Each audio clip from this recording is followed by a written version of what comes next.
कांग्रेस हमेशा अपने व्यक्तिगत स्वार्थ के लिए कानून, संविधान, व्यवस्था, किसी नियम को नहीं पालन करती है। 1978 में कि आपातकाल भी गलत था और ये संविधान का संशोधन ही गलत है।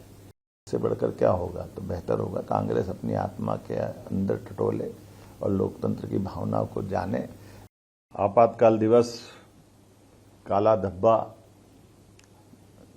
गणतंत्र के ऊपर तमाचा, कांग्रेस ने आज ही के दिन 1975 में 25 और 26 की रात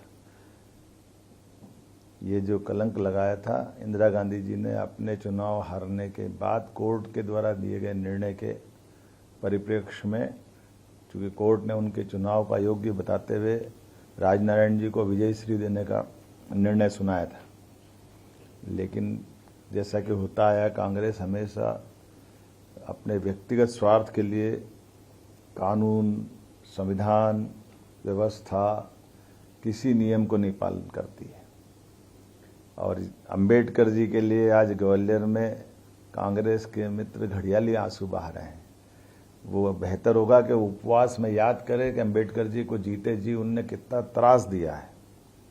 अंबेडकर जी को जीते जी जिस संविधान निर्माता ने संविधान बनाया, उसको उस निर्वाचन की प्रक्रिया से उस पार्लियामेंट में भी नहीं जाने देने का पाप अगर किसी के सिर पे है तो कांग्रेस के सिर पे है। कांग्रेस ने उनको एक भी चुनाव जीतने नहीं दिया। उपचुनाव जब उनके दो पार्टी के जीते, एक उपचुनाव में उनके सदस्य ने इस्तीफा देकर उनको निर्वाचन का मौका दिया, तो प्रधानमंत्री रहते हुए तत्कालीन प्रधानमंत्री श्रीमान जवाहरलाल नेहरू उस उपचुनाव में भी प्रचार करने गए और वहां पर भी उनकी आत्मा उनको हरा करके मानी।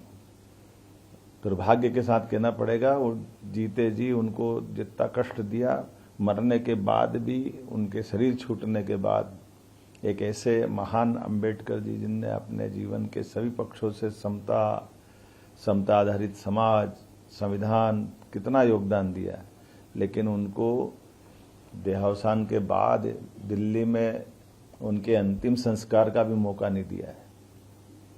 मजबूरी में उनकी उस मृत शरीर को लेकर के हवाई जहाज से बंबई जाना पड़ा और उससे बढ़कर के कांग्रेस के लोगों ने अन्याय करते हुए उस विमान के किराए का वसूली भी उनकी पत्नी से की। कल्पना कर सकते कि कांग्रेस कहां तक नीचे जा सकती। जीते जी उनको काम नहीं करने देती है, जीते जी उनके कष्ट बढ़ाती है, हारने के मजबूर करती है, शरीर छूटने के बाद जलाने का मौका नहीं देती है। जिस विमान से ले जाते हैं उस विमान का किराया उनकी पत्नी से वसूल करती। तो आज का दिन अच्छा है, ग्वालियर में कांग्रेसी मित्र उपवास कर रहे हैं। बेहतर होगा कि वो अपने उस कांग्रेस के अतीत किराया उनकी पत्नी से वसूल करती। तो आज का दिन अच्छा है, ग्वालियर में कांग्रेसी मित्र उपवास कर रहे हैं। बेहतर होगा कि वो अपने उस कांग्रेस के अतीत के पापों की क्षमा प्रार्थना करें।